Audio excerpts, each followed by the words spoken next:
ಒಂದು ಸಣ್ಣ ಹಳ್ಳಿಯಲ್ಲಿ ಹಸಿರು ಬೆಟ್ಟಗಳ ನಡುವೆ ಒಂದು ಹಳೆಯ ಮನೆಯಲ್ಲಿ ರಾಗಿಣಿ ಕುಟುಂಬ ವಾಸವಾಗಿತ್ತು. ರಾಗಿಣಿ ಅತ್ತೆ ಶ್ರೀಮತಿ ಲಕ್ಷ್ಮಮ್ಮ ಒಬ್ಬ ಕಠಿಣ ಸ್ವಭಾವದ ಮಹಿಳೆ. ಅವಳು ತನ್ನ ಮಗನ ಮರಣದ ನಂತರ ಕುಟುಂಬದ ಜವಾಬ್ದಾರಿಯನ್ನು ಹೊತ್ತುಕೊಂಡಿದ್ದಳು. ರಾಗಿಣಿ ಅವಳ ಸೊಸೆ 2 ವರ್ಷಗಳ ಹಿಂದೆ ಪತಿಯನ್ನು ಕಳೆದುಕೊಂಡಿದ್ಳು. ಆಕೆಗೆ 2 ಮಕ್ಕಳಾಗಿದ್ದರು. 5 ವರ್ಷದ ಬಾಲಕ ರಾಜು, 3 ವರ್ಷದ ಬಾಲಕಿ ಪೂಜಾ. ರಾಗಿಣಿಯ ಅತ್ತೆಯ ಸರಸ್ವತಿ ಅದೇ ಮನೆಯಲ್ಲಿ ತನ್ನ ಪತಿ ಮತ್ತು 3 ಮಕ್ಕಳೊಂದಿಗೆ ವಾಸಿಸುತ್ತಿದ್ದಳು. ಸರಸ್ವತಿಯ ಮಕ್ಕಳು ಶ್ರುತಿ, ಅರುಣ್ ಮತ್ತು ಕಿರಣ್ ತುಂಬ ಚುರುಕು ಮತ್ತು ತುಂಟತನದವರು. ಲಕ್ಷ್ಮಮ್ಮನ ಸ್ವಭಾವ ತುಂಬ ಕಠಿಣವಾಗಿತ್ತು. ಅವಳು ರಾಗಿಣಿಯನ್ನು, ಅವಳ ಮಕ್ಕಳನ್ನು ಚೆನ್ನಾಗಿ ನೋಡಿಕೊಳ್ತಿದ್ಲು ಎಂದು ಹೊರಗಿನವರು ತೋರುತ್ತಿತ್ತು. ಆದರೆ ಮನೆಯೊಳಗೆ ಸ್ಥಿತಿ ಬೇರೆ ಇತ್ತು. ರಾಗಿಣಿಯ ಮಕ್ಕಳಿಗೆ ಕೇವಲ ಒಣಗಿದ ರೊಟ್ಟಿ, ಸ್ವಲ್ಪ ಹಾಲು ಮಾತ್ರ ಸಿಗುತ್ತಿತ್ತು.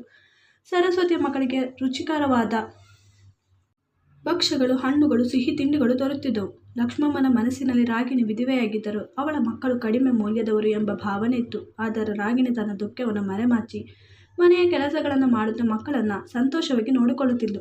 ಒಂದು ದಿನ ದೂರದ ಸಂಬಂಧಿಕರು ರಾಗಿಣಿಯನ್ನು ನೋಡಲು ಬರುತ್ತಾರೆ. ಸುದ್ದಿ ಬಂತು. ಅವರು ರಾಗಿಣಿಗೆ ಮದುವೆ ಪ್ರಸ್ತಾಪ ತರುತ್ತಾರೆ ಎಂಬ ಗಾಳಿ ಸುದ್ದಿ ಇತ್ತು. ಲಕ್ಷ್ಮಮ್ಮ ತುಂಬ ಉತ್ಸಾಹದಿಂದ ತಯಾರಿ ಮಾಡಿದಳು. ಅವಳು ಬೇರೆ ಬೇರೆ ತರಹದ ತಿಂಡಿಗಳನ್ನು, ಲಡ್ಡು, ಚಕ್ಕುಲಿ, ಹೋಳಿಗೆ, ಪಾಯಸ ಎಲ್ಲವನ್ನು ತಯಾರಿಸಿ ಮುಂದೆ ಇಟ್ಟಳು. ಮನೆಯ ವಾತಾವರಣ ಉಲ್ಲಾಸಮಯವಾಗಿತ್ತು. ಆದರೆ ಸರಸ್ವತಿ ತನ್ನ ಮಕ್ಕಳನ್ನು ನೋಡಿ ಚಿಂತೆಗೀಡಾದಳು. ಮಕ್ಕಳು ತಿಂಡಿಗಳನ್ನು ನೋಡಿ ಬೇಡಿಕೆ ಇಡಬಹುದು ಎಂದು ಅವಳಿಗೆ ತಿಳಿದಿತ್ತು.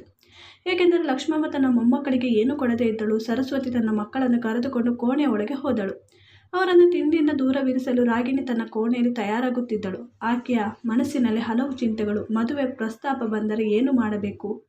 ಮಕ್ಕಳನ್ನು ಬಿಟ್ಟು ಹೋಗಲು ಸಾಧ್ಯವೇ? ಆದರೆ ಕುಟುಂಬದ ಸ್ಥಿತಿ ಕಠಿಣವಾಗಿತ್ತು.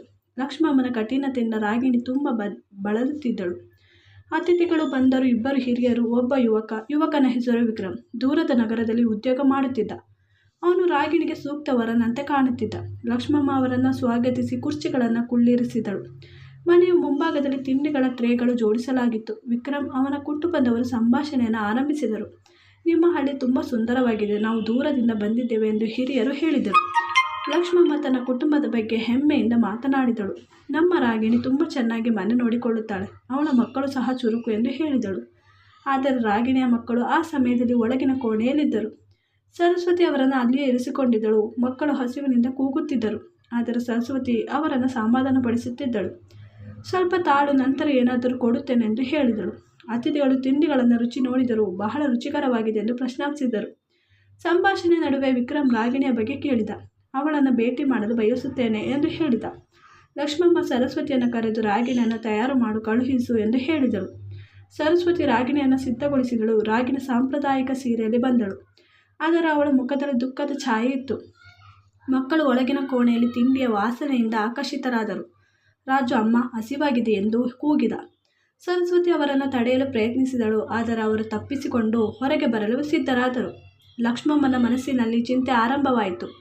ಅತಿಥಿಗಳು ರಾಗಿಣಿಯನ್ನು ನೋಡಿ ಸಂತೋಷ ಪಡುತ್ತಾರೆಯೇ? ಸರಸ್ವತಿ ತನ್ನ ಮಕ್ಕಳನ್ನು ಒಳಗಿನ ಕೋಣೆಯಲ್ಲಿ ಬಂಧಿಸಲ್ಪಟ್ಟಳು. ಅರುಣ್, ಕಿರಣ್ ತಿಂಡಿಯ ಬಗ್ಗೆ ಕೇಳುತ್ತಿದ್ದರು. ಅಮ್ಮ, ನಮಗೂ ಬೇಕು ಎಂದು ಅಳುತ್ತಿದ್ದರು. ಸರಸ್ವತಿ, ಸ್ವಲ್ಪ ತಾಳು, ಅತ್ತೆ ಕೋಪ ಮಾಡುತ್ತಾರೆ ಎಂದು ಹೇಳಿದಳು.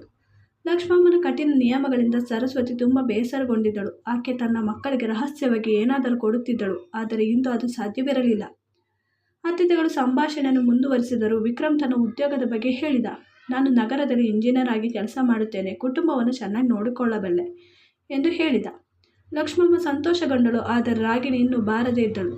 ಸರಸ್ವತಿ ರಾಗಿಣಿಯನ್ನು ಕರೆಯಲು ಹೋದಳು. ರಾಗಿಣಿ, ನಾನು ಸಿದ್ಧಳು, ಆದರೆ ಮಕ್ಕಳು ಎಂದು ಕೇಳಿದಳು. ಸರಸ್ವತಿ ಅವರನ್ನು ನಾನು ನೋಡಿಕೊಳ್ಳುತ್ತೇನೆ ಎಂದು ಹೇಳಿದರು. ಮಕ್ಕಳು ತಿಂಡಿಯ ವಾಸನೆಗೆ ಸೆಳೆಯಲ್ಪಟ್ಟಿದ್ದರು. ಶ್ರುತಿ ತನ್ನ ಸಹೋದರಿಯನ್ನು ತಡೆಯಲು ಪ್ರಯತ್ನಿಸಿದಳು. ಆದರೆ ಅವರು ಹಠಮಾರಿಯಾಗಿದ್ದರು. ಸರಸ್ವತಿ ಕತೆ ಹೇಳಿ ಅವರನ್ನು ಡೈವರ್ಟ್ ಮಾಡಲು ಪ್ರಯತ್ನಿಸಿದಳು. ಒಂದು ರಾಜಕುಮಾರನ ಕತೆ ಕೇಳುತ್ತೀರಾ ಎಂದು ಆರಂಭಿಸಿದಳು. ಮಕ್ಕಳು ಸ್ವಲ್ಪ ಸಮಯಕ್ಕೆ ಶಾಂತರಾದರು. ಆದರೆ ಹಸಿವು ಅವರನ್ನು ಕಾಡುತ್ತಿತ್ತು. ಲಕ್ಷ್ಮಮ್ಮನ ಕಠಿಣತೆಯ ಕಾರಣ ತಿಳಿದಿದ್ದ ಸರಸ್ವತಿ ತನ್ನ ಅತ್ತೆಯನ್ನು ದೂಷಿಸಲು ಮನಸ್ಸಿಲ್ಲದೆ ತಾಳ್ಮೆಯಿಂದ ಇದ್ದಳು. ಅತಿಥಿಗಳು ರಾಗಿಣಿಯನ್ನು ಕೇಳಿದರು. ದಯವಿಟ್ಟು ಅವಳನ್ನು ಭೇಟಿ ಮಾಡಿಸಿ ಎಂದು ಹೇಳಿದರು. ಲಕ್ಷ್ಮಮ್ಮ ಸರಸ್ವತಿಯನ್ನು ಕರೆದಳು. ಸರಸ್ವತಿ ಮಕ್ಕಳನ್ನು ಬಿಟ್ಟು ಹೊರಗೆ ಬರಲು ಸಿದ್ಧಳಾದಳು.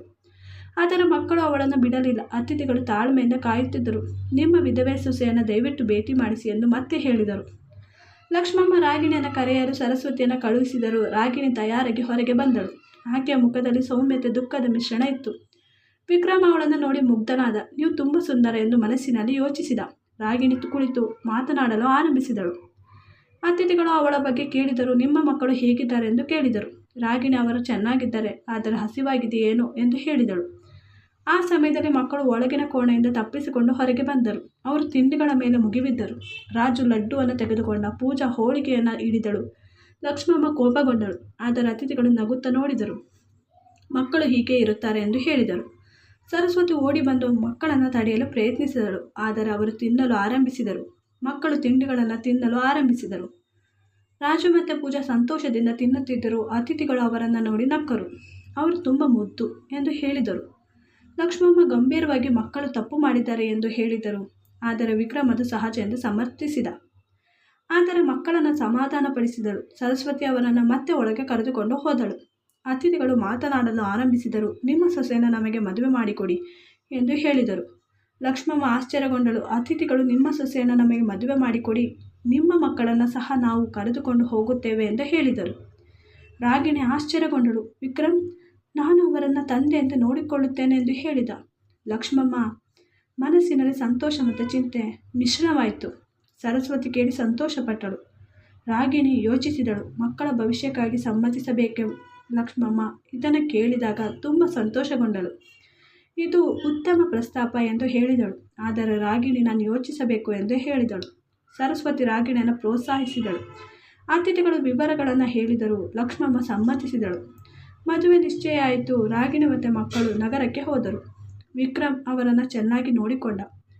ಲಕ್ಷ್ಮಮ್ಮ ತನ್ನ ತಪ್ಪನ್ನು ಅರಿತಳು. ಸರಸ್ವತಿ ತುಂಬ ಸಂತೋಷಪಟ್ಟಳು. ಈ ಸ್ಟೋರಿ ಇಷ್ಟ ಆದರೆ ಪ್ಲೀಸ್ ಚಾನಲ್ನ ಲೈಕ್ ಮಾಡಿ, ಚಾನಲ್ ಸಬ್ಸ್ಕ್ರೈಬ್ ಮಾಡೋದನ್ನು ಮರಿಬೇಡಿ. Thanks for watching.